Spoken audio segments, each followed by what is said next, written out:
ಅಹಿಂದೇತರರು ಮನುಷ್ಯರಲ್ಲವೇ? ಅಹಿಂದೇತರು ಈ ನಾಡಿನ ಸತ್ಪ್ರಜೆಗಳಲ್ಲವೇ? ಅಹಿಂದೇತರರು ಈ ರಾಷ್ಟ್ರದ ನ್ಯಾಯವಂತ ನಾಗರಿಕರಲ್ಲವೇ? ಈ ಪ್ರಶ್ನೆಯನ್ನ ಎತ್ತಲೇಬೇಕಾಗಿ ಬಂದಿರೋದು ಇವತ್ತು ಅಧಿಕಾರಾರೂಢ ಕಾಂಗ್ರೆಸ್ ಪಕ್ಷದಲ್ಲಿ ಮುಖ್ಯಮಂತ್ರಿ ಪದವಿಗಾಗಿ ನಡೀತಾ ಬಂದಿರೋ ಆ ಕದನ ಕಡೆಗೂ ಕೂಡ ಪರಾಕಾಷ್ಠೆ ತಲುಪಿಬಿಟ್ಟಿದೆ. ಮುಖ್ಯಮಂತ್ರಿ ಸಿದ್ದರಾಮಯ್ಯ ಮತ್ತು ಉಪಮುಖ್ಯಮಂತ್ರಿ ಡಿ.ಕೆ. ಶಿವಕುಮಾರ್ ನಡುವಿನ ಅಧಿಕಾರ ಸಂಘರ್ಷ ಕ್ರಮೇಣ ಅದೊಂದು ಜಾತಿ ಸಂಘರ್ಷಕ್ಕೆ, ಕರ್ನಾಟಕವನ್ನು ಸರ್ವ ಜನಾಂಗಗಳ ಶಾಂತಿಯ ತೋಟ ಅಂತ ಕವಿಯಿಂದ ಬಣ್ಣಿಸಲ್ಪಟ್ಟಿದ್ದ ಕರ್ನಾಟಕ ರಾಜ್ಯವನ್ನ ಸರ್ವ ಜನಾಂಗಗಳ ಜಾತಿವಾದಿಗಳ ಅಗ್ನಿಕುಂಡದಂತೆ ಭಾಸವಾಗ್ತಾ ಇದೆ. ಅದು ಕೂಡ ಈ ರಾಜ್ಯೋತ್ಸವ ಮಾಸದಲ್ಲಿ ನವೆಂಬರ್ ತಿಂಗಳಲ್ಲಿ ಈ ರೀತಿಯ ವಾತಾವರಣ ಸೃಷ್ಟಿಯಾಗಿರೋದು ಅತ್ಯಂತ ದುರದೃಷ್ಟಕರ ಅಂತ ಸಿದ್ದರಾಮಯ್ಯನವ್ರಿಗೂ ಅವರ ಬೆಂಬಲಿಗರಿಗೂ, ಡಿ.ಕೆ. ಶಿವಕುಮಾರ್ ಮತ್ತು ಅವರ ಬೆಂಬಲಿಗರಿಗೂ ಇಬ್ಬರಿಗೂ ನಾವು ಎಚ್ಚರಿಸಲೇಬೇಕಾಗಿ ಬಂದಿದೆ. ಇಲ್ಲಿ ಅಹಿಂದ ಅಂತಂದಾಗ ಅಲ್ಪಸಂಖ್ಯಾತರು, ಇತರ ಹಿಂದುಳಿದ ವರ್ಗದವರು ಮತ್ತು ದಲಿತ ಅಂತ ಅದರ ಪೂರ್ಣ ಸ್ವರೂಪ ಇರಲಿ. ಸಿದ್ದರಾಮಯ್ಯನವರ ಪರವಾಗಿ ವಾದಿಸ್ತಾ ಇರೋರೆಲ್ಲ ಅ ಮತ್ತು ದ ಬಗ್ಗೆ ಮರ್ತೇ ಬಿಟ್ಟಿದ್ದಾರೆ. ಧಾರ್ಮಿಕ ಅಲ್ಪಸಂಖ್ಯಾತರು ಯಾರಾದ್ರೂ ಒಬ್ಬ ಮುಸಲ್ಮಾನನ ಹೆಸರನ್ನ ಮುಂಚೂಣಿಗೆ ತರ್ತಾ ಇದ್ದಾರಾ? ಇಲ್ಲ. ಅಥವಾ ಮುಖ್ಯಮಂತ್ರಿಗೆ ಸೂಕ್ತನಾಗಿರೋ ರೀತಿಯಲ್ಲಿ ಅವ್ರನ್ನ ಎಲ್ಲ ರಾಜಕೀಯವಾಗಿ ಅವ್ರನ್ನ ಪೋಷಿಸ್ಕೊಂಡು ಬಂದಿದ್ದಾರಾ? ಇಲ್ವೇ ಇಲ್ಲ. ಯಾಕಂದ್ರೆ ಇವತ್ತು ಕಾಂಗ್ರೆಸ್ಗೆ ಮತ ಹಾಕುವ ಮತದಾರರ ಪೈಕಿ 95% ಮತದಾರರೆಲ್ಲ ಅವ್ರ ಉದ್ದೇಶ ಕಾಂಗ್ರೆಸ್ ಗೆಲ್ಲಿಸ್ಬೇಕು ಅನ್ನೋದಕ್ಕಿಂತ ಕಾರಣಾಂತರಗಳಿಂದ ಬಿಜೆಪಿಯನ್ನ ಸೋಲಿಸ್ಬೇಕನ್ನೋ ಒಂದು ಮಂಡು ಹಠ ಅವರಲ್ಲಿ ಇರೋದ್ರಿಂದ ಅವರೆಲ್ಲ ಕಾಂಗ್ರೆಸ್ಗೆ ಮತ ಹಾಕ್ತಾ ಬಂದಿದ್ದಾರೆ. ಇಷ್ಟು ದೊಡ್ಡ ಪ್ರಮಾಣದಲ್ಲಿ ಬೆಂಬಲ ಕೊಟ್ಟರು ಕೂಡ ಇರೋ 10 ಜನ ಮುಸಲ್ಮಾನ್ MLA ಪೈಕಿ ಯಾರು ಕೂಡ ಈ ಮುಖ್ಯಮಂತ್ರಿ ಪದವಿಗೆ ಹೋಗ್ಲಿ, ಪ್ರದೇಶ ಕಾಂಗ್ರೆಸ್ ಅಧ್ಯಕ್ಷ ಪದವಿಗೆ ಕೂಡ ಯಾರು ಅವ್ರ ಹೆಸರನ್ನು ಸೂಚಿಸಲ್ಲ. ಅದೇ ರೀತಿ ದಲಿತ ನಾಯಕರಿಗಂತೂ ಕೊರತೆನೇ ಇಲ್ಲ. ಇವತ್ತು ಕಾಂಗ್ರೆಸ್ ಪಕ್ಷದಲ್ಲಿ ಲಿಂಗಾಯತನ ಬಿಟ್ರೆ ಅತಿ ಹೆಚ್ಚು ಸಂಖ್ಯೆಯ ಒಂದೇ ಜಾತಿಯ MLAಗಳು ಅಂತಂದ್ರೆ ಪರಿಶಿಷ್ಟ ಜಾತಿ ಮತ್ತು ಪರಿಶಿಷ್ಟ ಜನಾಂಗಗಳ MLAಗಳು. ಅವ್ರ ಪೈಕಿ ಯಾರೊಬ್ಬರಿಗೂ ಕೂಡ ಮುಖ್ಯಮಂತ್ರಿ ಪದವಿಗೆ ಬೇಕಾದ ಯೋಗ್ಯತೆ, ಅರ್ಹತೆ, ಔಚಿತ್ಯತೆ ಅಂದ್ರೆ ಇವತ್ತಿನ ಸಂದರ್ಭಕ್ಕೆ ಸಮಯೋಚಿತತೆ ಯಾರಲ್ಲೂ ಇಲ್ವೇ. ಅಂದಹಾಗೆ ಕಳೆದ 50 ವರ್ಷಗಳ ಇತಿಹಾಸದಲ್ಲಿ ಅಂದ್ರೆ ನೆಹರು ಗಾಂಧಿ ಕಾಂಗ್ರೆಸ್, ಇಂದಿರಾ ಗಾಂಧಿ ಕಾಂಗ್ರೆಸ್ ಆಗಿ ಪರಿವರ್ತನೆ ಆದ ಕ್ಷಣದಿಂದಲೂ ಕೂಡ ಕರ್ನಾಟಕದಲ್ಲಿ ಇಂದಿರಾ ಗಾಂಧಿ ಕಾಂಗ್ರೆಸ್ ಪಕ್ಷ ಅಂದ್ರೇನೆ ಅದು ಪ್ರಭಾವಿ ಜನಾಂಗಗಳಾದ ಲಿಂಗಾಯತ, ಒಕ್ಕಲಿಗ ವಿರೋಧಿ ರಾಜಕೀಯ ಆಂದೋಲನ ತರ, ರಾಜಕೀಯ ಹೋರಾಟ ತರನೇ ಸಾಗಿ ಬಂದಿದೆ. ಅದವ್ರ ಅದು ತಪ್ಪು ಕೂಡ ಅಲ್ಲ. ಯಾಕೆಂತಂದ್ರೆ ಕರ್ನಾಟಕದ ಸೋಷಿಯಲ್ ಹಿಸ್ಟ್ರಿ, ಸಾಮಾಜಿಕ ಇತಿಹಾಸದಲ್ಲಿ ಏಕೀಕರಣದ ನಂತರ ಮೊದಲ 15 ವರ್ಷ ಲಿಂಗಾಯತರ ಏಕಾಧಿಪತ್ಯ ನಡೆದಿತ್ತು. ಅದಕ್ಕೂ ಪೂರ್ವದಲ್ಲಿ ಒಕ್ಕಲಿಗರೇ ಮುಖ್ಯಮಂತ್ರಿಗಳಾಗಿದ್ರು. ಮಹಾರಾಜರ ಆಸ್ಥಾನದಲ್ಲಿ ಕೂಡ ಒಕ್ಕಲಿಗ ಜನಾಂಗದ ಮೇಲ್ಗೈ ಇತ್ತು. ಯಾಕೆಂತಂದ್ರೆ ಪಾರಂಪರಿಕವಾಗಿ ಇವರೆಲ್ಲ ಜಮೀನ್ದಾರಿ ವಂಶಸ್ಥರಾಗಿದ್ರು, ಅನೇಕರು ವ್ಯಾಪಾರಿ ವರ್ಗದವರಾಗಿದ್ರು. ಸಾರ್ವಜನಿಕರ ಬಹುಪಾಲು ಆರ್ಥಿಕ ಲಾಭದ ಚಟುವಟಿಕೆಗಳನ್ನೆಲ್ಲ, ಕಸುಬುಗಳನ್ನೆಲ್ಲ ಇವರೇ ಮಾಡ್ತಾ ಇದ್ರು ಅನ್ನೋ ಒಂದು ಪ್ರತೀತಿ ಅವ್ರಿಗೆ ಅಂಟಿಕೊಂಡಿತ್ತು.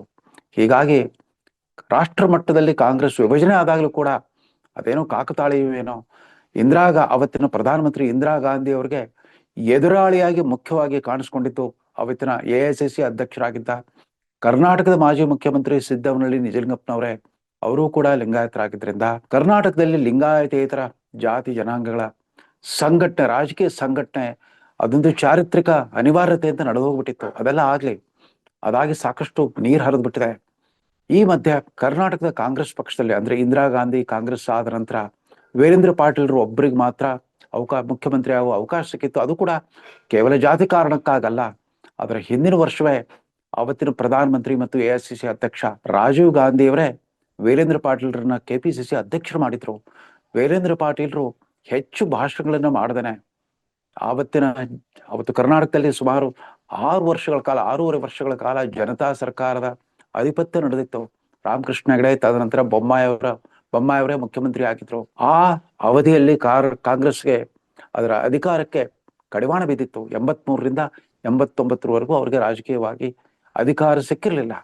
ಹೀಗಾಗಿ ವೀರೇಂದ್ರ ಪಾಟೀಲರು ಸಣ್ಣ ಸಂದೇಶವನ್ನು ಕೊಟ್ಟರು. ಹೌದು, ನಾವು ಹಿಂದೆ ಸುಮಾರು 30 ವರ್ಷಗಳ ಕಾಲ ಮಾಡಿರಬಹುದಾದ ಪ್ರಮಾದಗಳಿಗಾಗಿ ತಾವು ಶಿಕ್ಷೆ ಕೊಟ್ಟಿದ್ದೀರಿ, ದಯಮಾಡಿ ಈಗ ಕ್ಷಮಿಸಿ, ಈಗ ನಮಗೊಂದು ಅವಕಾಶ ಕೊಡಿ ಅಂತ ನೇರವಾಗಿ ಜನಕ್ಕೆ ಅವರು ಮಾಡ್ತಾ ಬಂದ ಆ ಅರಿಕೆ ತುಂಬಾ ಜನರ ಮನದಾಳದಲ್ಲಿ ನಾಟಿಬಿಟ್ಟು ಅವತ್ತು 173 ಸೀಟ್ಗಳನ್ನ ಗೆಲ್ಲಿಸಿಕೊಟ್ಟಿದ್ರಿಂದ ವೀರೇಂದ್ರ ಪಾಟೀಲ್ರಿಗೆ ಮುಖ್ಯಮಂತ್ರಿ ಪದವಿ ಸಿಕ್ಕಿತ್ತು. 11 ತಿಂಗಳುಗಳ ಕಾಲ ಮುಂದೆ ವೀರೇಂದ್ರ ಪಾಟೀಲ್ರು ಅತ್ಯಂತ ಚಮತ್ಕಾರಿಕ ರೀತಿಯಲ್ಲಿ ಸ್ವಘೋಷಿತ ಎಡಪಂಥೀಯರೇ ಅಚ್ಚರಿಗೊಳ್ಳೋ ರೀತಿಯಲ್ಲಿ ವಿವಿಧ ಲಾಬಿಗಳನ್ನ ಬಗ್ಗು ಬಡಿತಾ ಬಂದ್ರು, ವಿವಿಧ ಲಾಬಿಗಳಿಗೆ ಕಡಿವಾಣ ಹಾಕ್ತಾ ಬಂದ್ರು. ಆದಷ್ಟು ಮಟ್ಟಿಗೆ ಭ್ರಷ್ಟಾಚಾರ ಮುಕ್ತ ದಕ್ಷ ಆಡಳಿತ ಕೊಡೋ ಪ್ರಯತ್ನ ಮಾಡಿದ್ರು. ಅಷ್ಟೊತ್ತಿಗೆ ಅವರ ಪ್ರಕೃತಿ ಕೈ ಕೊಡ್ತು, ಅವ್ರಿಗೆ ಇದ್ದಕ್ಕಿದ್ದ ಸ್ಟ್ರೋಕ್ ಆಯಿತು. ಹೀಗಾಗಿ ದೈಹಿಕವಾಗಿ ದುರ್ಬಲರಾಗಿದ್ದರಿಂದ ಅನಿವಾರ್ಯವಾಗಿ ನಾಯಕತ್ವ ಬದಲಾವಣೆ ಆಯಿತು. ಅದಾದ ನಂತರ ಮತ್ತೊಬ್ಬ ಪ್ರಭಾವಿ ಜನಾಂಗದ ಮುಖ್ಯಮಂತ್ರಿ ಅಂತಂದ್ರೆ ಎಸ್ ಎಂ ಕೃಷ್ಣ ಕೂಡ 1999 ಚುನಾವಣೆ ಹತ್ತಿರವಾಗ್ತಿರೋ ಹಾಗೆ ಅಷ್ಟೊತ್ತಿಗಾಗಲೇ ಜನತಾ ಪರಿವಾರ ಒಡೆದೋಗ್ಬಿಟ್ಟಿತ್ತು. ಮೊದಲು ದೇವೇಗೌಡ ಮತ್ತು ರಾಮಕೃಷ್ಣ ಹೆಗಡೆ ಅವ್ರ ನಡುವೆ, ತದನಂತರ ದೇವೇಗೌಡ ಮತ್ತು ಜೆ.ಎಚ್. ಪಟೇಲ್ ನಡುವೆ ಒಡೆದೋಗ್ಬಿಟ್ಟಿತ್ತು. ಅದರ ಲಾಭ ಕಾಂಗ್ರೆಸ್ ಸಿಕ್ತು. ಎಸ್ ಎಂ ಕೃಷ್ಣ ಅವರು 1 ವರ್ಷ ಮುಂಚೆನೆ ಕೆಪಿಸಿಸಿ ಅಧ್ಯಕ್ಷರಾಗಿದ್ರು. ವ್ಯಕ್ತಿಗತವಾಗಿ ಅವ್ರಿಗೆ ಆದ ಜಾತಿ ಮೀರಿದ ಒಂದು ವ್ಯಕ್ತಿಗತವಾದ ರಾಜಕೀಯ ವರ್ಚಸ್ಸು ಅವ್ರಿಗಿತ್ತು. 1962ರಿಂದನೇ ಪ್ರಜಾ ಸಮಾಜವಾದಿ ಪಕ್ಷದ ಉದಯೋನ್ಮುಖ ನಾಯಕನಾಗಿ ಅಧಿಕಾರ ರಾಜಕಾರಣದಲ್ಲಿ, ಚುನಾವಣಾ ರಾಜಕಾರಣದಲ್ಲಿ ಅರಳಿದವರು ಎಸ್ ಎಂ ಕೃಷ್ಣ. ವಿಶೇಷವಾಗಿ ಮಂಡ್ಯ ಜಿಲ್ಲೆಯ ಜನತೆಯ ಒಬ್ಬ ಹೆಮ್ಮೆಯ ಸಂಕೇತವಾಗಿ ಹೊರಹೊಮ್ಮಿದ್ರು. ಹಾಗಾಗಿ ಅವ್ರ ವಿಚಾರದಲ್ಲೂ ಕೂಡ ಯಾವುದೇ ಮಠದ ಸ್ವಾಮಿಗಳು ಮಧ್ಯ ಪ್ರವೇಶ ಮಾಡೋ ಅಗತ್ಯ ಇರಲಿಲ್ಲ. ಅವರ ನೇತೃತ್ವದಲ್ಲಿ ನಡೆದ ಚುನಾವಣೆಯಲ್ಲಿ ಕಾಂಗ್ರೆಸ್ಗೆ ಬಹುಮತ ಬಂದಿದ್ರಿಂದ ಸಹಜವಾಗಿ ಅವರೇ ಮುಖ್ಯಮಂತ್ರಿ ಆಗಿದ್ರು. ಆದ್ರೆ ಅವರ ಕಾಲದಲ್ಲಿ ಆ ಜಾಗತೀಕರಣದ ಪ್ರಯೋಗ ಕರ್ನಾಟಕ ಯಾವ ರೀತಿ ಮುಂದುವರಿಯಿತು ಅಂತಂದ್ರೆ ಇಡೀ ರಾಷ್ಟ್ರವೇ IT-BT ಕ್ಷೇತ್ರದ ಸುವರ್ಣ ಯುಗವನ್ನ ಕರ್ನಾಟಕದಲ್ಲಿ ನೋಡೋ ಹಾಗಾಯ್ತು. ಬೆಂಗಳೂರು ಸಿಲಿಕಾನ್ ಸಿಟಿ ಆಯ್ತು, ಬ್ರ್ಯಾಂಡ್ ಬೆಂಗಳೂರು ಅನ್ನೋ ಒಂದು ಪ್ರತೀತಿ ಬಂತು. ಅದೆಲ್ಲದರ ನಡುವೆ ಎಲ್ಲೋ ಒಂದ್ ಕಡೆ ಎಸ್ ಎಂ ಕೃಷ್ಣ ಅವರು ಗ್ರಾಮೀಣ ಕರ್ನಾಟಕವನ್ನ ನಿರ್ಲಕ್ಷಿಸಿದ್ರು ಅನ್ನೋ ಒಂದು ಪಿಸುಮಾತಿನ ಪ್ರಚಾರ. ಅದಕ್ಕಿಂತ ಹೆಚ್ಚಾಗಿ ಕಾಂಗ್ರೆಸ್ಸಿನ ಯಾದವಿ ಕಲಹ ಯಥಾ ಪ್ರಕಾರ ಇವತ್ತು ಹೆಂಗಿದೋ ಅದೇ ರೀತಿ ಆವತ್ತು ಇತ್ತು. ಆದ್ರೆ ಕೃಷ್ಣರಿಗೆ ಸರಿಸಾಟಿಯಾದಂತ ಎದುರಾಳಿ ಯಾರು ಇಲ್ಲದೆ ಇದ್ರು ಕೂಡ ಅಂತರಂಗದಲ್ಲೇ ಅಂತರ್ಗಾಮಿಯಾಗಿ ಒಂದು ವಿರೋಧ ಅಲೆ ಹರಿತಾ ಬಂದಿದ್ರಿಂದ ಕೃಷ್ಣ ನೇತೃತ್ವದ ಕಾಂಗ್ರೆಸ್ಗೆ ಭಾರಿ ಸೋಲಾಯಿತು. ಒಮ್ಮೆಲೆ 139 ಇದ್ದವರು 65ಕ್ಕೆ ಕಳೆದ್ರು. ಜಾತ್ಯತೀತ ಜನತಾದಳ ಪಕ್ಷ 58 ಸೀಟ್ ಗೆದ್ದುಬಿಟ್ಟು ಡಾರ್ಕ್ ಹಾರ್ಸ್ ಆಗಿ ಕಿಂಗ್ ಮೇಕರ್ ಆಗಿ ಹೊರಹೊಮ್ಮಿತ್ತು. 78 ಸೀಟ್ ಪಡೆದಿದ್ದ ಭಾರತೀಯ ಜನತಾ ಪಕ್ಷ ಅದೇ ಮೊದಲ ಬಾರಿಗೆ ಕರ್ನಾಟಕದ ಅತಿ ದೊಡ್ಡ ಪಕ್ಷವಾಗಿ ಹೊರಹೊಮ್ಮಿತ್ತು. ಅದು ಚರಿತ್ರೆ. ಅದಾದ ನಂತರ ಮತ್ತೊಬ್ಬ ಒಕ್ಕಲಿಗ ನಾಯಕರು ಯಾರು ಮುಂಚೂಣಿಗೆ ಬರಲೇ ಇಲ್ಲ. ಹೀಗಾಗಿ 2013ರಲ್ಲಿ ಸಿದ್ದರಾಮಯ್ಯ ಕೂಡ ಅಕ್ರಮ ಗಣಿಗಾರಿಕೆ ವಿರುದ್ಧ ಬಳ್ಳಾರಿ ಪಾದಯಾತ್ರೆ ನಡೆಸಿದ್ರು. ಸುಮಾರು 400 ಕಿಲೋಮೀಟರ್ಗಳ ಪಾದಯಾತ್ರೆಯಿಂದಾಗಿ ಅವರು ಕೂಡ ಸಹಜ ಆಯ್ಕೆಯಾಗಿ ಮುಖ್ಯಮಂತ್ರಿಗೆ ಪದವಿಗೆ ಸಹಜ ಆಯ್ಕೆಯಾಗಿ ಹೊರಹೊಮ್ಮಿದ್ರು. ಆ 5 ವರ್ಷಗಳ ಕಾಲ ಕೂಡ ಅವರು ಪ್ರಶ್ನಾತೀತ ನಾಯಕರಾಗಿದ್ರು. ಅವತ್ತು ಯಾವುದೇ ಉಪಮುಖ್ಯಮಂತ್ರಿ ಕೂಡ ಇರಲಿಲ್ಲ. ಆದ್ರೆ 2018ರಲ್ಲಿ ಅದೇ ಸಿದ್ದರಾಮಯ್ಯ ಸ್ವತಃ ಮುಖ್ಯಮಂತ್ರಿಯಾಗಿ ಚುನಾವಣಾ ಘೋಷಣೆಗೂ 6 ತಿಂಗಳ ಮುಂಚೆನೆ ಸಕಲ ಸರ್ಕಾರಿ ಯಂತ್ರಗಳ ಸಮೇತ ಜನಾಶೀರ್ವಾದ ಯಾತ್ರೆ ಅಂತ ಚುನಾವಣಾ ಪ್ರಚಾರ ಕೈಗೊಂಡ್ರು ಕೂಡ ಅವರು ಯಶಸ್ವಿ ಆಗ್ಲೇ ಇಲ್ಲ. ಅದು ವಿಶೇಷವಾಗಿ ಒಕ್ಕಲಿಗ ಪ್ರಧಾನ ಪ್ರದೇಶದಲ್ಲಿ ಅವತ್ತು ಕಾಂಗ್ರೆಸ್ನಲ್ಲಿ ಹಿರಿಯ ನಟ ಅಂಬರೀಷ್ ಅವರು ಮಾಜಿ ಸಚಿವರಾಗಿದ್ರು. ಅವ್ರು ರಾಜೀನಾಮೆ ಕೊಡಬೇಕಾಗಿ ಬಂದಿತ್ತು. ಅವ್ರಿಗೆ ಸ್ವಲ್ಪ ಅಸಮಾಧಾನವಿತ್ತು. ಅವ್ರ ಮನೆಗೆ ಕಾಂಗ್ರೆಸ್ ಬಿ ಫಾರ್ಮ್ ಅನ್ನ ಅವತ್ತಿನ ಕೆಪಿಸಿಸಿ ಅಧ್ಯಕ್ಷ ದಿನೇಶ್ ಗುಂಡೂರಾವರೇ ಹೋಗಿ ಬಿ ಫಾರ್ಮ್ ಕೊಡೋಕೆ ಹೋದ್ರು. ತಗೊಳ್ಳೇ ಇಲ್ಲ. KJ ಜಾರ್ಜ್ ಅವ್ರನ್ನ ಕಳಿಸ್ಕೊಟ್ರು ಸಿದ್ದರಾಮಯ್ಯ ಮುಖ್ಯಮಂತ್ರಿ ಆಪ್ತ ಸಚಿವರು. ಆಗ್ಲೂ ಕೂಡ ಅದನ್ನ ತಪ್ಪಿಸ್ಕೊಂಡ್ಬಿಟ್ರು. ಸಿದ್ದರಾಮಯ್ಯನವರೇ ಮಂಡಕ್ಕೆ ಹೋದಾಗಲೂ ಕೂಡ ಅವ್ರ ಮಂಡ್ಯದಿಂದ ಬೇರೆ ಊರಿಗೆ ಹೋಗ್ಬಿಟ್ಟು ಒಂಥರ ಸಂಕೇತವನ್ನ ಕೊಟ್ಟಿದ್ರು ಕಾಂಗ್ರೆಸ್ಗೆ. ಕಾಂಗ್ರೆಸ್ಸಿನ ಸೋಲಿನ ಅಪಾಯದ ಗಂಟೆ ಬಾರಿಸಿದ್ರು ಅಂಬರೀಷ್. ಫಲಿತಾಂಶ ಹಾಗೆ ಬಂತು. ಸಿದ್ದರಾಮಯ್ಯ ನಾಯಕತ್ವದ ಕಾಂಗ್ರೆಸ್ 130ರಿಂದ 78ಕ್ಕೆ ಇಳಿದಿತ್ತು. ಬಿಜೆಪಿ 48 ಇದ್ದಿದ್ದು 104 ಆಗಿತ್ತು. ಹೀಗಾಗಿ ಸಮ್ಮಿಶ್ರ ಸರ್ಕಾರದ ರಚನೆ ಆಗಿತ್ತು. ಕೋಮುವಾದಿಗಳನ್ನ ಹೊರಗಿಡೋ ನೆಪದಲ್ಲಿ JDS ಮತ್ತು ಕಾಂಗ್ರೆಸ್ ಸಮ್ಮಿಶ್ರ ಸರ್ಕಾರ ರಚನೆ ಆಗಿತ್ತು. ಆಗ್ಲೂ ಕೂಡ ಸಿದ್ದರಾಮಯ್ಯ ತಮ್ಮ ನೇತೃತ್ವದಲ್ಲಿ ಕಾಂಗ್ರೆಸ್ಗೆ ದೊಡ್ಡ ಸೋಲಾದ್ರೂ ಕೂಡ ತಾವೇ ಸ್ವತಃ ಚಾಮುಂಡೇಶ್ವರಿ ಕ್ಷೇತ್ರದಲ್ಲಿ 36,000 ಮತಗಳ ಅಂತರದಿಂದ JDSನ GT ದೇವೇಗೌಡರ ಎದುರಿಗೆ ಸೋತಿದ್ರು ಕೂಡ ಅದರ ನೈತಿಕ ಹೊಣೆ ಹೊರಲೇ ಇಲ್ಲ. ಮತ್ತೆ ಹೈದರಾಬಾದ್ನಲ್ಲಿ ನಡೆದ ಕಾಂಗ್ರೆಸ್ ಶಾಸಕಾಂಗ ಪಕ್ಷದ ಸಭೆಯಲ್ಲಿ ಸಿದ್ದರಾಮಯ್ಯನವ್ರನ್ನೇ CLP ನಾಯಕರನ್ನಾಗಿ ಆಯ್ಕೆ ಮಾಡಿದ್ರು. ಕಾಂಗ್ರೆಸ್ ಶಾಸಕಾಂಗ ಪಕ್ಷದ ನಾಯಕತ್ವವನ್ನ ಸಿದ್ದರಾಮಯ್ಯ 2008ರಿಂದ ಇವತ್ತಿನವರೆಗೂ ಸತತವಾಗಿ 17-18 ವರ್ಷಗಳ ಕಾಲ ತಮ್ಮಲ್ಲೇ ಇಟ್ಕೊಂಡಿದ್ದಾರೆ. ತಮ್ಮ ನೇತೃತ್ವದ ಕಾಂಗ್ರೆಸ್ ಗೆಲ್ಲಿ ಸೋಲಿ ಅಧಿಕಾರದಲ್ಲಿರಲಿ ಇಲ್ಲದೆ ಇರಲಿ ಆ CLP ಲೀಡರ್ಶಿಪ್ ಅನ್ನೋದನ್ನ ತಾವೇ ಇಟ್ಕೊಂಡು ಬಂದ್ರು ಸಿದ್ದರಾಮಯ್ಯ. 2023ರಷ್ಟೊತ್ತಿಗೆ ಅಂದ್ರೆ ಕೇವಲ ಒಂದು 20 ತಿಂಗಳ ಕಾಲ ಅಸ್ತಿತ್ವದಲ್ಲಿದ್ದ ಮೈತ್ರಿ ಸರ್ಕಾರ ಪತನಗೊಂಡ ಮೇಲೆ ಬಿಜೆಪಿಯ 2 ಮುಖ್ಯಮಂತ್ರಿಗಳು ಬಂದ್ರು. ಬಿಜೆಪಿ ಕೂಡ ಸೋತು ಕಾಂಗ್ರೆಸ್ಗೆ 136 ಸೀಟ್ಗಳ ಸುಭದ್ರ ಬಹುಮತ ಬಂದಾಗ್ಲಿಂದ ಕೂಡ ಈ ಬಾರಿ ಸಿದ್ದರಾಮಯ್ಯನವ್ರಿಗೆ ಅಷ್ಟು ಸಲೀಸಾಗಿರಲಿಲ್ಲ. ಅವರು ಮುಖ್ಯಮಂತ್ರಿಯಾಗಿ ಪದವಿ ಸ್ವೀಕರಿಸಿದ ಕ್ಷಣದಿಂದಲೂ ಕೂಡ ಉಪಮುಖ್ಯಮಂತ್ರಿ ಡಿ ಕೆ ಶಿವಕುಮಾರ್ ಒಬ್ಬ ಪ್ರಬಲ ಶಕ್ತಿ ಕೇಂದ್ರವಾಗಿ, ಪರ್ಯಾಯ ಶಕ್ತಿ ಕೇಂದ್ರವಾಗಿ ಬೆಳೀತಾ ಬಂದ್ರು. ಅವರ ಸಮಗ್ರ ವ್ಯಕ್ತಿತ್ವದಲ್ಲಿ ಬದಲಾವಣೆ ಆಗ್ತಾ ಬಂದ್ವು. ಆ ಮೊದಲಿನ ದರ್ಪ ದೌಲತ್ತಿನ ಆ ಲಕ್ಷಣಗಳು ಮಾಯವಾಗ್ತಾ ಕ್ರಮೇಣ ಒಂದು ವಿನಮ್ರತೆಯನ್ನ ತೋರಿಸ್ತಾ ಬಂದ್ರು. ಪ್ರಜ್ಞಾಪೂರ್ವಕವಾಗಿ ರೂಢಿಸಿಕೊಂಡ ಮುಗುಳ್ನಯ ಬೀರ್ತಾ ಬಂದ್ರು. ಅವರ ಭಾಷೆಯಲ್ಲೂ ಕೂಡ ಬದಲಾವಣೆ ಆಯ್ತು. ಅವರು ಚುನಾವಣಾ ಪೂರ್ವದಲ್ಲೇ ಮೇಕೆದಾಟು ಪಾದಯಾತ್ರೆ ನಡೆಸ್ಬಿಟ್ಟು ಪಕ್ಷಕ್ಕೆ ಒಂದು ಚೈತನ್ಯ ತುಂಬಿದ್ರು, ಕಾರ್ಯಕರ್ತರಲ್ಲಿ ಒಂದು ಹುಮ್ಮಸ್ಸನ್ನು ತುಂಬಿದ್ರು. ಅದಾದ ನಂತರ ಉಪಮುಖ್ಯಮಂತ್ರಿ ಆದ್ಮೇಲೆ ಕಾಂಗ್ರೆಸ್ ಪಕ್ಷದ ಅಧ್ಯಕ್ಷತೆಯನ್ನು ಬಿಟ್ಕೊಡ್ಲಿಲ್ಲ. ಯಾವ ರೀತಿ ಸಿದ್ದರಾಮಯ್ಯ ಶಾಸಕಾಂಗ ಪಕ್ಷದ ನಾಯಕತ್ವವನ್ನು ಬಿಟ್ಟುಕೊಡ್ಲಿಲ್ವೋ ಅದೇ ರೀತಿ ಡಿ ಕೆ ಶಿವಕುಮಾರ್ ಕೂಡ ಉಪಮುಖ್ಯಮಂತ್ರಿ ಆಗಿ ಬೆಂಗಳೂರು ಅಭಿವೃದ್ಧಿ ಮತ್ತು ನೀರಾವರಿ ಇಲಾಖೆ ಸಿಕ್ಕ ಮೇಲೆ ಕೂಡ ಕಾಂಗ್ರೆಸ್ ಪಕ್ಷದ ಅಧ್ಯಕ್ಷತೆಯನ್ನು ಪ್ರದೇಶ ಕಾಂಗ್ರೆಸ್ ಅಧ್ಯಕ್ಷತೆಯನ್ನು ಬಿಟ್ಕೊಡ್ಲಿಲ್ಲ. ಇವರಿಬ್ರು ಸಮಬಲರಾಗಿ ಬೆಳೀತಾ ಬಂದಿದ್ರಿಂದ ಎಲ್ಲೋ ಹೈಕಮಾಂಡ್ ಸಮ್ಮುಖದಲ್ಲಿ, ಹೈಕಮಾಂಡ್ ನ ಗರ್ಭಗುಡಿಯಲ್ಲಿ ಏನೋ ಒಂದು ಒಳ ಒಪ್ಪಂದ ಆಗಿತ್ತಂತೆ. ಆ ಬಗ್ಗೆ ಆವತ್ತೇ ಹೈಕಮಾಂಡ್ ಸ್ಪಷ್ಟೀಕರಣ ಕೊಟ್ಬಿಟ್ಟಿದ್ರೆ ಇವತ್ತಿನ ಸಂಘರ್ಷ ಆಗ್ತಿರ್ಲಿಲ್ಲ. ಕಡೆಗೂ ಆ ಹಂತ ಬಂದ್ಬಿಟ್ಟಿದೆ. ಒಳ ಒಪ್ಪಂದ ಆಗಿದೆ ಅಂತ ಶಿವಕುಮಾರ್ ಹೇಳ್ತಾರೆ, ಆಗಿಲ್ಲ ಅಂತ ಸಿದ್ದರಾಮಯ್ಯ ಹೇಳ್ತಾರೆ. ಪಟ್ಟು ಹಿಡಿದಿದ್ದಾರೆ ಸಿದ್ದರಾಮಯ್ಯ. ತಾವು ಇಷ್ಟು ವರ್ಷಗಳ ಕಾಲ ಕಾಂಗ್ರೆಸ್ಗೆ ಬಂದ್ಮೇಲೆ ಸತತವಾಗಿ 17 ವರ್ಷಗಳ ಕಾಲ ನೋಡಿ, ಸಮ್ಮಿಶ್ರ ಸರ್ಕಾರವಿದ್ದಾಗ ಇವರು ಕಾಂಗ್ರೆಸ್ ಪಕ್ಷದ ಶಾಸಕಾಂಗ ಪಕ್ಷದ ನಾಯಕರಾಗ್ಬಿಟ್ಟು ಸರ್ಕಾರ ಸೇರ್ಬೇಕಾಗಿತ್ತು.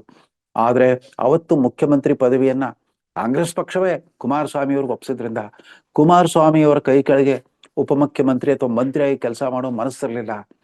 ಆದ್ರೆ ಅಲ್ಲಿ ಉಪಮುಖ್ಯಮಂತ್ರಿಯಾಗಿ ಕಾಂಗ್ರೆಸ್ ಪಕ್ಷದ ವತಿಯಿಂದ ಸರ್ಕಾರ ಸೇರ್ಕೊಂಡ ಡಾಕ್ಟರ್ ಜಿ ಪರಮೇಶ್ವರ ಅವ್ರಿಗೆ ಶಾಸಕಾಂಗ ಪಕ್ಷದ ನಾಯಕತ್ವ ಇರಲಿಲ್ಲ. ಈ ರೀತಿ ಕಾಂಗ್ರೆಸ್ಗೆ ದಲಿತರು ಕೂಡ ಮುಸಲ್ಮಾನರಷ್ಟೇ ಸರಿಸಮವಾಗಿ ಅತಿ ಹೆಚ್ಚಿನ ಬೆಂಬಲ ಕೊಡ್ತಾ ಬಂದ್ರು ಕೂಡ ಯಾರೊಬ್ರು ಕೂಡ ಒಬ್ಬ ದಲಿತ ನಾಯಕನನ್ನ ಮುಂಚೂಣಿಗೆ ತರಲ್ಲ, ಅಥವಾ ಮುಸಲ್ಮಾನ್ ನಾಯಕರನ್ನ ಮುಖ್ಯಮಂತ್ರಿ ಪದವಿ ಅಲ್ಲ, ಪ್ರದೇಶ ಕಾಂಗ್ರೆಸ್ ಅಧ್ಯಕ್ಷ ಪದವಿಗೂ ಹೆಸರಿಸೋದಿಲ್ಲ. ಇದು ಕಾಂಗ್ರೆಸ್ ಅಲ್ಲಿ ನಡೀತಾ ಬಂದಿರೋ ಅಹಿಂದ ರಾಜಕಾರಣದ ಮಾದರಿ. ಇದೀಗ ಮೊನ್ನೆ ಆದಿಚುಂಚನಗಿರಿ ಸ್ವಾಮಿಗಳು, ಧರ್ಮಲಾನಂದ ಸ್ವಾಮಿಗಳು ಡಿ ಕೆ ಶಿವಕುಮಾರ್ ಅವ್ರಿಗೆ ಕಡೆ ಕ್ಷಣದಲ್ಲಿ ಅನ್ಯಾಯವಾಗದಿರಲಿ, ಕಳೆದ ಚುನಾವಣಾ ಅಸೆಂಬ್ಲಿ ಚುನಾವಣಾ ಸಂದರ್ಭದಲ್ಲೇ ಒಕ್ಕಲಿಗ ಸಮುದಾಯದಲ್ಲಿ ಒಂದು ಆಶಾಕಿರಣ ಮೂಡಿತ್ತು. ಇದೀಗ ನಮ್ಮ ಸಮುದಾಯದಿಂದ ಒಬ್ಬ ಸಮರ್ಥ ನಾಯಕ ಹೊರಹೊಮ್ಮಿದ್ದಾನೆ. ನೋಡಿ, 2013ರಲ್ಲಿ ಯಾರೂ ಮಧ್ಯ ಪ್ರವೇಶ ಮಾಡಿರ್ಲಿಲ್ಲ. ಯಾವುದೇ ಸಮುದಾಯವಾಗಿರ್ಲಿ, ತಮ್ಮಿಂದ ಒಬ್ಬ ಸಮರ್ಥ, ಯೋಗ್ಯ ಮತ್ತು ಪಕ್ಷದಲ್ಲಿ ವರ್ಚಸ್ವಿ ನಾಯಕ ಅಂತ ಅನ್ಸ್ಕೊಳ್ಳದೆ ಹೋದ್ರೆ ಅಂತವ್ರ ಹೆಸರು ಹೇಳಿಕ್ಕೆ ಯಾರೂ ಬರಲ್ಲ. ಇವತ್ತು ಲಿಂಗಾಯತರು ಶಾಸಕರು 39 ಜನ ಎಂ ಎಲ್ ಎಗಳಿದ್ದಾರೆ ಕಾಂಗ್ರೆಸ್ ಪಕ್ಷದಲ್ಲಿ, ಲಿಂಗಾಯತ ಎಂ ಎಲ್ ಗಳು. ಯಾರೊಬ್ಬರ ಹೆಸರು ಕೂಡ ಒಂದು ಪ್ಯಾನಲ್ ಅಲ್ಲಿ ಬರ್ತಾ ಇಲ್ಲ. ಯಾವ ಸ್ವಾಮಿಗಳು ಯಾವುದೇ ಲಿಂಗಾಯತ ಸಚಿವರ ಅಥವಾ ಶಾಸಕರ ಹೆಸರು ಹೇಳ್ತಾ ಇಲ್ಲ ಮುಖ್ಯಮಂತ್ರಿ ಪದವಿಗೆ. ಹೀಗಾಗಿ ಪ್ರತಿಭೆ, ಪರಿಶ್ರಮ, ಸಾಧನೆಯ ಬಲದಿಂದ ಒಬ್ಬ ಮುಖ್ಯಮಂತ್ರಿ ಆಗಬಹುದೇ ಹೊರತು ಕೇವಲ ಜಾತಿ ಕಾರಣದಿಂದ ಮುಖ್ಯಮಂತ್ರಿ ಆಗ್ಲಿಕ್ಕೆ ಸಾಧ್ಯ ಇಲ್ಲ. ಸಿದ್ದರಾಮಯ್ಯನವರು ಕೂಡ ಮುಖ್ಯಮಂತ್ರಿ ಆಗಿದ್ದು ಅವರು ಕುರುಬ ಅನ್ನೋ ಕಾರಣದಿಂದ ಅಲ್ವೇ ಅಲ್ಲ. ಸಿದ್ದರಾಮಯ್ಯನವ್ರನ್ನ ಕರ್ನಾಟಕದ ಬಹುತೇಕ ಜಾತಿ ಜನಾಂಗದವರೆಲ್ಲ ಇಷ್ಟಪಟ್ಟಿದ್ರಿಂದ ಅವರ ನೇರವಂತಿಕೆ, ಸರಳತೆ ಮತ್ತು ದಿಟ್ಟತನ, ಅವ್ರ ಮಾತಿನಲ್ಲಿ ಒಂಥರ ನಿಷ್ಠುರವಾದಿ ಕೂಡ ಇರ್ತಾರೆ. ಆಮೇಲೆ ಎಲ್ಲೋ ಒಂದ್ ಕಡೆ ಆರ್ಥಿಕ ವಿಚಾರಗಳಲ್ಲಿ ತಮ್ಮದೇ ಆದ ಒಂದು ದಕ್ಷತೆಯನ್ನ, ಕಾರ್ಯಕ್ಷಮತೆಯನ್ನ ತೋರ್ತಾ ಬಂದ್ರು ಅನ್ನೋ ಕಾರಣದಿಂದ ಸಿದ್ದರಾಮಯ್ಯನವ್ರನ್ನ ಒಪ್ಕೊಂಡ್ರೆ ಹೊರತು ಕೇವಲ ಕುರುಬರನ್ನೋ ಕಾರಣಕ್ಕೆ ಅಲ್ವೇ ಅಲ್ಲ. ಇದೀಗ ಕರ್ನಾಟಕ ಜಾತಿ ಸಂಘರ್ಷದ ಅಗ್ನಿಕುಂಡವಾಗುತ್ತೇನೋ ಅನ್ನೋ ಆತಂಕ ಸೃಷ್ಟಿಯಾಗಿದೆ. ದಯಮಾಡಿ ಸಿದ್ದರಾಮಯ್ಯನವರು ತಮ್ಮ ಬೆಂಬಲಿಗರನ್ನ ಮತ್ತು ಡಿ ಕೆ ಶಿವಕುಮಾರ್ ಅವರು ತಮ್ಮ ಬೆಂಬಲಿಗರು ಮತ್ತು ಮಠಾಧಿಪತಿಗಳನ್ನ ಸಂಯಮದಿಂದ ಇರಲಿಕ್ಕೆ ಹೇಳ್ಬೇಕೆ ಹೊರತು ಈ ರೀತಿ ಜಾತಿವಾರು ಹಕ್ಕೊತ್ತಾಯ ಮಾಡೋದನ್ನ ನಿಲ್ಲಿಸಿ ಅಂತ ಹೇಳ್ಬೇಕು. ಇವತ್ತು ಖಂಡಿತವಾಗೂ ಕೂಡ ಮುಖ್ಯಮಂತ್ರಿ ಆಗ್ಲಿಕ್ಕೆ ಬೇಕಾದಂತ ಎಲ್ಲಾ ಅರ್ಹತೆಗಳು ಅವ್ರು ಇವತ್ತು ಪಡ್ಕೊಂಡು ಬಂದಿದ್ದಾರೆ ಡಿ ಕೆ ಶಿವಕುಮಾರ್. ಅದೇ ರೀತಿ ಸಿದ್ದರಾಮಯ್ಯ ಕೂಡ ಕೆಟ್ಟ ಮುಖ್ಯಮಂತ್ರಿ ಅಂತಲ್ಲ, ಸುದೀರ್ಘ ಕಾಲ ಪದವಿಯನ್ನು ಅನುಭವಿಸಿದ್ದೀರಿ. ಇದೀಗ ಕಾಲ ಧರ್ಮವನ್ನು ಒಪ್ಕೊಂಡು ಇನ್ನೊಬ್ಬರಿಗೆ ಅವಕಾಶ ಮಾಡಿ, ಕಿರಿಯ ತಲೆಮಾರಿಗೆ ಅವಕಾಶ ಮಾಡಿಕೊಡಿ ಅನ್ನೋದಷ್ಟೇ ರಾಜ್ಯದ ಜನತೆಯ ಆಗ್ರಹ. ಅದು ಕೇವಲ ಕಾಂಗ್ರೆಸ್ ಪಕ್ಷದ ಕಾರ್ಯಕರ್ತರು ಅಥವಾ ಶಾಸಕರ ಆಗ್ರಹ ಅಲ್ಲ. ಆಮೇಲೆ ಶಾಸಕರ ಸಂಖ್ಯಾಬಲ ಮಾತ್ರ ಒಬ್ಬ ಮುಖ್ಯಮಂತ್ರಿಯನ್ನು ಸೃಷ್ಟಿ ಮಾಡ್ಲಿಕ್ಕೆ ಸಾಧ್ಯ ಇಲ್ಲ. ಒಟ್ಟಾರೆ ಜನಸಮುದಾಯದ ಆ ಸಾಂದರ್ಭಿಕ ಆಶೋತ್ತರಗಳೇನಿರುತ್ತೋ ಅದರ ಪ್ರತ್ಯೇಕವಾಗಿ ಒಬ್ಬ ಮುಖ್ಯಮಂತ್ರಿ ಹೊರಹೊಮ್ಮಬೇಕ ಹೊರತು ಕೇವಲ ಜಾತಿ ಕಾರಣದಿಂದ ಅಲ್ಲ. ದಯಮಾಡಿ ಅಹಿಂದೇತರನ ವರ್ಗೀಕರಣ ತಪ್ಪು, ಅಥವಾ ಒಕ್ಕಲಿಗೇತರ, ಲಿಂಗಾಯತೇತರ, ದಲಿತೇತರ ಈ ತರ ಜಾತಿವಾರು ವರ್ಗೀಕರಣ ಮಾಡ್ತಾ ಹೋಗ್ಬಿಟ್ರೆ 1956 ನವೆಂಬರ್ 1ರಂದು ನಡೆದ ಆ ಕರ್ನಾಟಕ ಏಕೀಕರಣದ ಕನಸು ಅವತ್ತು ನಸ ಆಗಿತ್ತಲ್ಲ, ಆ ಕನಸು ಮತ್ತೆ ಭಗ್ನಗೊಂಡು ಬಿಡುತ್ತೆ. ಅವತ್ತು ನವಮೈಸೂರು ರಾಜ್ಯ ಸೃಷ್ಟಿ ಆಯ್ತು. ದೇವರಾಜ ಅರಸರ ಕಾರಣದಿಂದ 1973 ನವೆಂಬರ್ 1ರಿಂದ ಮೈಸೂರು ರಾಜ್ಯ ಹೋಗಿ ಕರ್ನಾಟಕ ಆಯ್ತು, ನಾಮಕರಣ ಕೂಡ ಆಯ್ತು. ಇದೀಗ ಕರ್ನಾಟಕ ಅಂತಂದ್ರೆ ಒಂದು ಕೆಟ್ಟ ಜಾತಿವಾದಿ ಹಿತಾಸಕ್ತಿಗಳ ಅಗ್ನಿಕುಂಡ, ಸಂಘರ್ಷದ ಅಗ್ನಿಕುಂಡ ಅಂತ ಆಗದಿರಲಿ ಅಂತ ಆಶಿಸ್ತಾ ಈ ಕಾರ್ಯಕ್ರಮವನ್ನು ಮುಗಿಸ್ತಾ ಇದ್ದಾನೆ. ನಮಸ್ಕಾರ.